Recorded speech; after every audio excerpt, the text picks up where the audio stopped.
Diastasis रेक्टाय ही postpartum after delivery एक common condition आहे आणि त्याच्यामध्ये जनरली पोटाचा भाग असतो तो थोडासा असा बाहेर बल्ज आउट झालेला असतो. खाली वागताना पण पोट असं हलत असतं किंवा आपल्याला काही उचलायला गेलो तरी पण तो पोटाचा भाग थोडासा बाहेर आलेला असतो.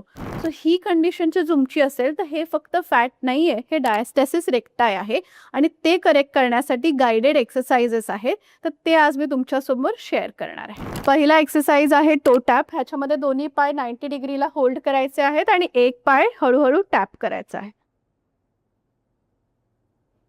Second is single leg bridge. एक पाय दुमडायचा आहे आणि ब्रिज करायचा आहे. 5 सेकंड होल्ड करून 10 रेपिटेशन करायचे. असे 2 सेट्स करायचे आहेत आपल्याला. आणि third is dead bugs.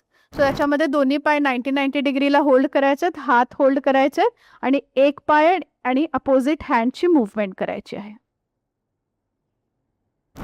So हे गायडेड एक्सरसाइजेस आहेत आपले जे कोर मसल स्ट्रेंथनिंग करतात. असेच बरेच एक्सरसाइजेस आहेत जे स्टेप बाय स्टेप तुम्हाला जाणून घ्यायचे असेल तर आमच्या पोस्टपार्टम क्लासला जॉईन करा आणि कमेंटमध्ये क्लास असं कमेंट करा.